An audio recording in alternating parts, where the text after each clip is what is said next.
फिर कांग्रेस अधिकृत प्रत्याशी से नाराज कांग्रेसियों ने किया निर्णय, खड़ा करेंगे निर्दलीय प्रत्याशी।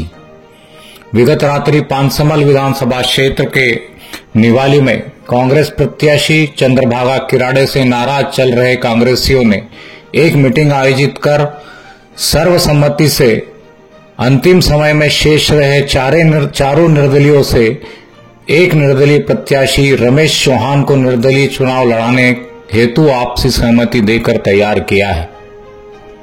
यहां हम बात करते हैं कुछ महत्वपूर्ण फैक्ट पर, जो वर्तमान 2023 के पांचमल विधानसभा चुनाव में महत्वपूर्ण घटक साबित हो सकते हैं। सूत्रों से मिली जानकारी के अनुसार निर्दलीय प्रत्याशी के रूप में नामांकन दर्ज करने वाले श्री गजानंद ब्राह्मणे, जो कि आदिवासी समाज के विभिन्न संगठनों में विभिन्न पदों पर कार्यरत है, जैसे कि आदिवासी एकता परिषद प्रदेश अध्यक्ष, आदिवासी मुक्ति संगठन प्रदेश महासचिव, एवं ऐसी स्थिति में उनका समर्थन रमेश चौहान को सीधे तौर पर मिलना कांग्रेस के लिए खतरे की घंटी साबित हो सकता है। श्री ब्राह्मण ने हमेशा आदिवासी समाज के हक और अधिकारों के लिए लड़े हैं। उनकी हर लड़ाई मैदानी लेवल पर लड़ी है, जिसके चलते उनकी छवि कांग्रेस को विपरीत प्रभाव दे सकती है। राजू पटेल यह नाम निर्दलीय प्रत्याशी का है, जो विधानसभा क्षेत्र पांचमल के अधिकतर युवा वर्ग में काफी प्रचलित है। आदिवासी समाज के हक और अधिकारों की लड़ाई लड़ने के लिए हमेशा तैयार रहने वाले राजू पटेल विगत दिनों धरना प्रदर्शनों के मामले प्रचलन में लाए, जहां उन्होंने भ्रष्टाचार के खिलाफ लड़ाई लड़ने का मादा दिखलाया है। वहीं युवा वर्ग को रोजगार, शिक्षा, स्वास्थ्य जैसे विभिन्न मुद्दों पर हमेशा अपने साथ किया है। इनका निर्दलीय प्रत्याशी रमेश चौहान के समर्थन में आना पांचमल विधानसभा क्षेत्र में कांग्रेस के गले की हड्डी साबित होता नजर आ रहा है। ये स्वयं ज्यादा महत्व देने वाली बात यह है कि यह जय आदिवासी युवा संगठन के प्रदेश कार्यकारी अध्यक्ष भी हैं। इसी कड़ी में एक बहुत बड़ा नाम महिला का आता है, जिन्हें सुरतीबाई तेजा जाधव के नाम से जाना जाता है।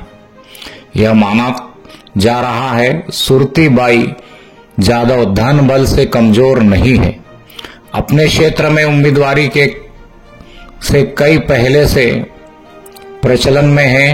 क्षेत्र के लोगों की किसी भी प्रकार की मदद में वो पीछे नहीं हटती है। उनकी छवि दबंग महिला की है। सबसे बड़ी बात निवाली क्षेत्र से आती है। ऐसे में कहीं न कहीं निर्दलीय प्रत्याशी के समर्थन में सुरतीबाई यादव का जाना और पांचमल खेतिया से निर्दलीय प्रत्याशी का संयुक्त चुनाव प्रभारी सुरतीबाई यादव को बनाना, सूत्रों की माने तो कांग्रेस प्रत्याशी चंद्रभागा किराड़े के सामने जो अपने गृह गांव में भी विरोध हो रहा है, उसके सामने यह बड़ी चुनौती है। गृह गांव में विरोध के बावजूद चंद्रभागा किराड़े कांग्रेस की प्रत्याशी है। वहीं धन बल का रसूख रखने वाली सुरतीबाई यादव का निर्दलीय प्रत्याशी को समर्थन कांग्रेस के अधिकृत प्रत्याशी के लिए बहुत बड़ी चुनौती है। बात करते हैं कांग्रेस के अधिकृत प्रत्याशी के विरोध में उतरकर निर्दलीय प्रत्याशी के रूप में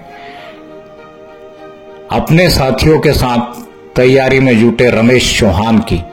वह विगत जिला पंचायत सदस्य के चुनाव में सर्वाधिक मतों से उन्होंने अपनी पत्नी को 16,576 मतों से जीत दिलाई थी।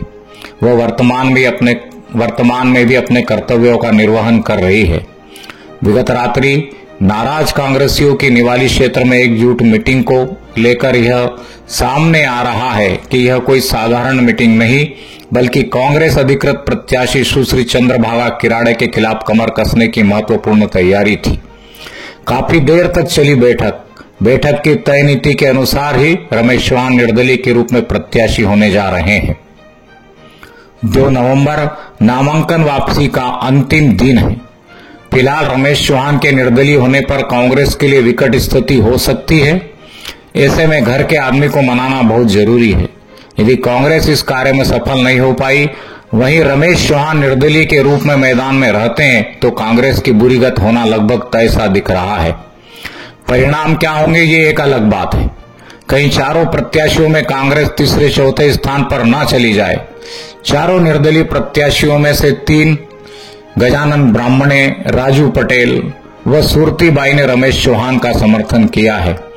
ये तीनों अपने अपने क्षेत्र में अपनी कार्यशैली के लिए आमजनों से सीधे जुड़े होकर परिणामों को प्रभावित करने की क्षमता रखते हैं, जो यह स्पष्ट करता है कि कांग्रेस प्रत्याशी के विरोध को लेकर न सिर्फ कांग्रेस वरन अन्य सभी एकजुट दिखाई दे रहे हैं। चतुष्कोणीय मुकाबला बनता है तो परिणाम क्या होंगे यह तो मतदान होने तक अनुमान लगेगा, किंतु इतना स्पष्ट है कि अंतर मतभेदों के चलते कांग्रेस की हालत खराब होना लगभग तय दिखता है। कांग्रेस के रणनीतिकारों को अपनी रणनीति को परिवर्तन करने के साथ रमेश चौहान को निर्दलीय के रूप में चुनाव मैदान में आने से चाहे जैसे भी हो रोकना ही चाहिए। यह है यूनिट इंडिया न्यूज की ग्राउंड रिपोर्ट।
आज जो है निवाली सहयोग गार्डन में पानसेमल विधानसभा के जो 4 उम्मीदवार थे, उन उम्मीदवारों ने आपस में बैठ के जो है चर्चा करी और चर्चा करने के बाद में सर्वसम्मति से ये निर्णय हुआ कि पानसेमल विधानसभा में निर्दलीय उम्मीदवार के रूप में रमेश भाई को हम मिल के लड़ाएंगे और पानसेमल विधानसभा में चुनाव जिताकर जो है लाएंगे।